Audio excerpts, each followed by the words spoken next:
आज का विषय है आलस्य न करना ही अमृत पद है।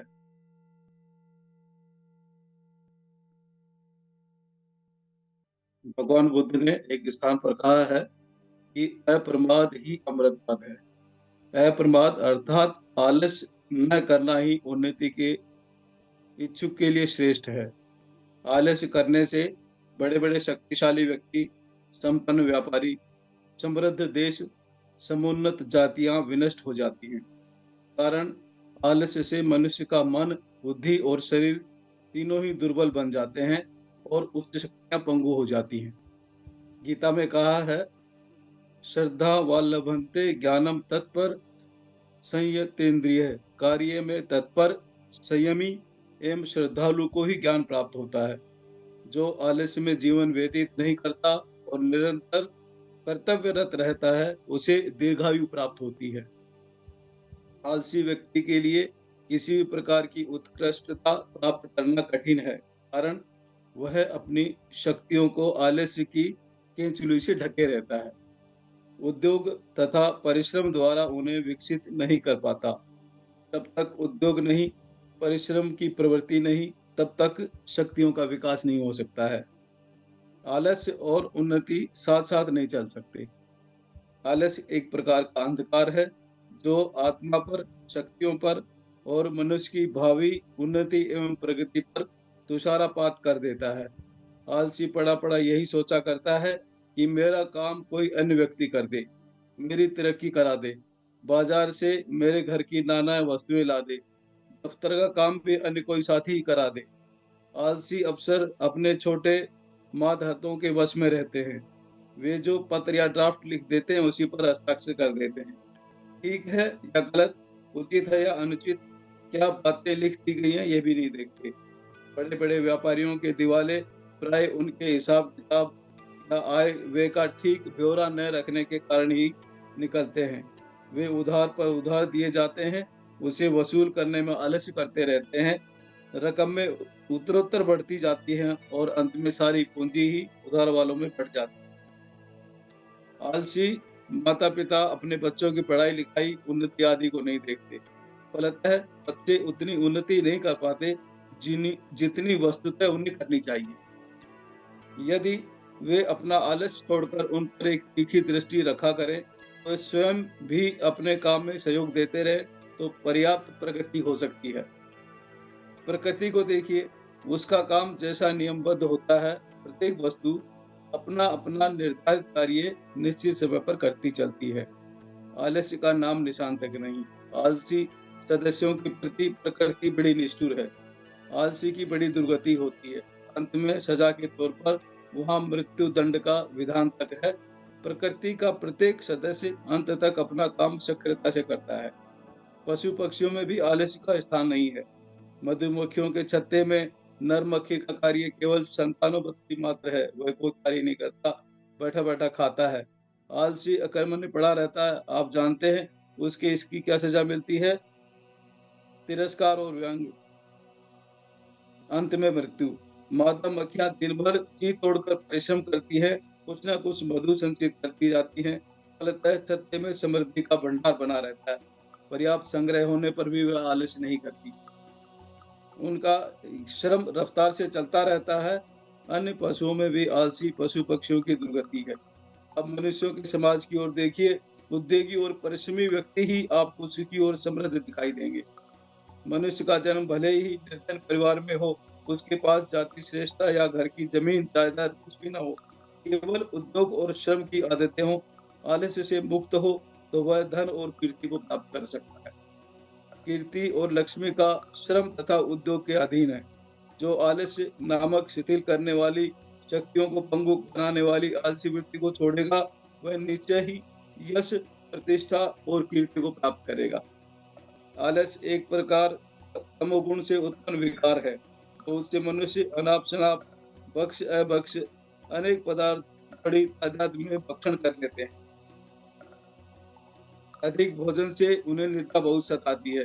राक्षसों की तरह पड़े-पड़े सोया करते हैं, अकर्मण्य बन जाते हैं और अपने दैनिक कर्तव्यों का भी पूरी तरह पालन नहीं कर पाते। दफ्तर में, दुकान में, अपने वायदों में तमोगुणी व्यक्ति सदा पिछड़ा रहता है। जैसे सर्प केंचुलियों से लिपट कर निष्क्रिय हो जाता है, एक स्थान पर पड़ा रहता है, वैसे ही आलस में फँसकर हमारा मन थोड़ी देर के लिए काम से दूर भागता है। बस पड़े रहें, कुछ न करें, यही तबीयत चाहती है। आपने अजगर देखा है, उसका बहुत बड़ा शरीर है, पूरे के पूरे जानवर निगल जाता है और फिर पड़ा-पड़ा सोया करता है। 10-10 दिन तक सोते हुए व्यतीत हो जाते हैं। सोते हुए उस पर नाना विपत्तियाँ आती रहती हैं। इंद्रिय सुख, अधिक भोजन, विषय भोग, अहंकार, क्रूरता, निष्ठुरता, इन सब बुरे विकारों का संबंध आलस्य से है। फालतू पड़ा हुआ दिमाग शैतान का घर है, यह सत्य अंक है। आलसी पड़ा-पड़ा बुरी वृत्तियों का शिकार बनता जाता है, उसकी आसुरी वृत्तियाँ उद्दीप्त हो उठती हैं, भोग की इच्छा उसमें निरंतर बढ़ती जाती है। आलसी इस कर्म क्षेत्र के लिए किसी काम का रहता ही नहीं। उच्च जीवन, त्याग, प्रेम, तप, संयम नहीं साध पाता। आलस्य और परमार्थ का वैर है। आलसी व्यक्ति नाली के कीड़े की तरह वासना सुख को ही जीवन का लक्ष्य मानता है। संस्कार संसार के इतिहास को उठा देखिए, वे जातियाँ नष्ट हो गई जो आलसी और विलासी बनी। जिस जाति और समाज में आलस्य भर जाता है, वह यश, प्रतिष्ठा और नेतृत्व तीनों ही दिशाओं में अवनति के मार्ग पर अग्रसर होती जाती है। इंद्रिय सुख, विलास और आलस्य उसको जर्जर तथा अशक्त बना देते हैं। एक विद्वान ने सत्य लिखा है, सर्वतोमुखी उन्नति के लिए ज़रूरी नहीं है कि मनुष्य धनी हो अथवा उसके पास सब प्रकार के साधन मौजूद हों। यदि ऐसा होता, तो संसार उन सब युगों में उन मनुष्यों का ऋणी न होता, जिन्होंने निम्न श्रेणी से उन्नति की है। जो मनुष्य आलस्य और ऐश-आराम अपने दिन में बिताते हैं, उनको उद्योग अथवा कठिनाइयों का सामना करने की आदत नहीं पड़ती। न उनको उस शक्ति का ज्ञान होता, जो जीवन में सफलता प्राप्त करने के लिए परम आवश्यक है। गरीब लोग मुसीबत समझते हैं, परंतु वास्तव में बात यह है कि मनुष्य दृढ़तापूर्वक अपने पैरों पर खड़ा रहे, तो वह गरीबी उसके लिए आशीर्वाद हो सकती है। गरीबी मनुष्य को संसार के युद्ध के लिए तैयार करती है, जिसमें यद्यपि कुछ लोग नीचता दिखाकर विलासप्रिय हो जाते हैं, परंतु समझदार और सच्चे हृदय वाले मनुष्य बल और विश्वास पूर्वक लड़ते हैं और सफलता प्राप्त करते हैं। आज का मनुष्य समय न मिलने की बड़ी शिकायत किया करता है। अध्ययन, समाचार पत्र का पठन-पाठन, पूजा-पाठ, सद्ग्रंथ का अवलोकन या प्रातः भ्रमण इसलिए नहीं करते क्योंकि उनकी राय में उन्हें इन कार्यों के लिए आवश्यक समय नहीं मिलता। वास्तव में ये व्यक्ति अपना अधिकांश समय आलस्य में ही खो देते हैं। फुर्सत में अमुक काम करूँगा, अवकाश मिलने पर अमुक से मिलने जाऊँगा, पूजा शुरू करूँगा, जप प्रार्थना इत्यादि प्रारंभ करूँगा, अमुक को पत्र लिखूँगा, पर आलसी व्यक्ति वृत्ति उन्हें निरंतर टालती रहती है। ठोस काम करने का अवसर नहीं आता, टालने से उत्साह मंद पड़ जाता है और फल ये होता है कि आवश्यक कार्य भी संपन्न नहीं हो पाते हैं।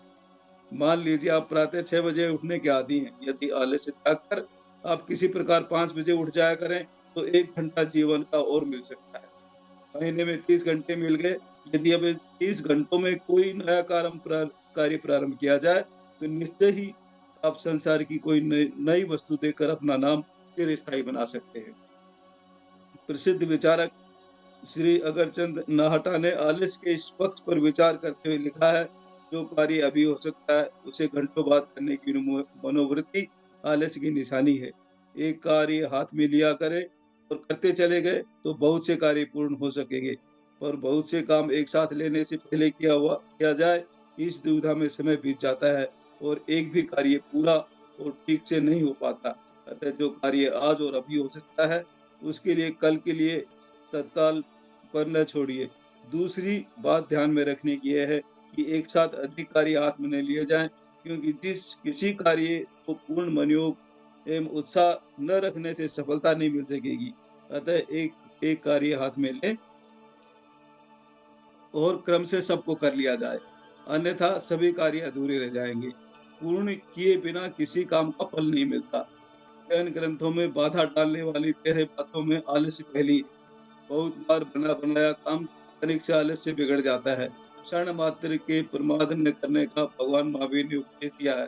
अतः पुनः विचार कर प्रमाद का परिहार कर कार्य में उद्यमशील होना परम आवश्यक है।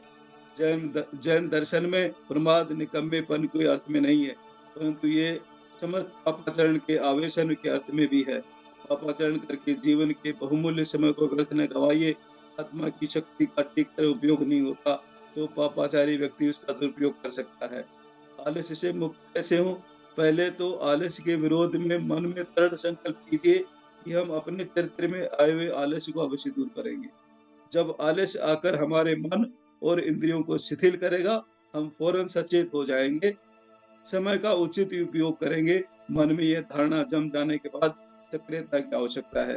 मान लीजिए आपने निश्चय किया कि आप बड़े तड़के 4 बजे ही उठ बैठेंगे। शौच आदि व्यायाम, स्नान, पूजन, प्रार्थना आदि नित्य कर्म 1 घंटे में समाप्त करके 5 बजे ही अपने दैनिक कार्यों में पूर्ण मनोयोग से जुट जाएँगे। किंतु जब आप प्रातः काल शैय्या का त्याग करने का प्रयत्न करेंगे, तो मन का संतुल्य आपको कुछ देर और सोए पड़े रहने के लिए खींचेगा। शरीर कोमल शैय्या पर पड़ा रहना चाहेगा, यही आपकी परीक्षा का क्षण है। फ़ौरन उठ पड़िए और आलस्य नामक राक्षस को पछाड़ दीजिए। जिस कठिन कार्य को करने में तबीयत आलस उत्पन्न हो, उसे ज़रूर पूरा कीजिए। मान लीजिए आपके मन में अनुभव करते हैं कि अमुक व्यक्ति से मिलने जाना आवश्यक है और मन मोड़कर ज़रूर ये काम कीजिए। जिन-जिन पत्रों का उत्तर लिखना आवश्यक है, उनका उत्तर अवश्य लिखिए। संभव है आपको मानसिक श्रम से आलस हो, आप कठिन विषयों के अध्ययन से चित्त को एकाग्र न कर पाते हों, दिल बहलाव की कहानियाँ, पुस्तकें, उपन्यासों में रुचि बढ़ाने वाले साहित्य में दिलचस्पी लेते हों। यदि ऐसा है, तो मन की दृढ़ता से इन रसीले घातक विषयों से हटाइए और यथार्थ, ज्ञानप्रद, गंभीर विषयों में दिलचस्पी लेने का वाला बनाइए। सब ओर से मन हटाकर एक ही विषय पर देर तक मन को केंद्रित कीजिए। जो समय आपने उक्त विषय के अध्ययन के लिए निश्चित किया है, उतनी देर तक अवश्य पढ़िए, अन्यथा एक बार शैथिल आने से आदत और अनुशासन भंग हो जाएगा और निश्चय ही बल भी कम हो जाएगा। आलस्य एक प्रकार की बुरी आदत मात्र है। मन, शरीर, दिमाग, वाणी सभी प्रकार के आलस्य हमारी आदतों के परिणाम हैं। यदि माता-पिता आरंभ से ही बच्चों में अनुशासन रखें, उनका मानसिक और शारीरिक कार्य सतर्कता से कराने की आदत डालें, तो एक पीढ़ी सुधर सकती है। स्मरण रखिए, निकम्मेपन और आलस्य में एक प्रकार का घृणित आकर्षण है। सैकड़ों व्यक्ति आलस्य के गंदे कूप में पड़े हुए हैं, उसी को श्रेष्ठ समझ रहे हैं। अपने जीवन से अधिक कार्य लेने के लिए कमर कसकर तैयार हो जाना चाहिए। आलस्य ही मनुष्यम शरीरस्थो महिरपु अर्थात मनुष्यों का शरीर में रहने वाला सबसे बड़ा शत्रु आलस्य ही है। बहुत-बहुत धन्यवाद सर। Over to you.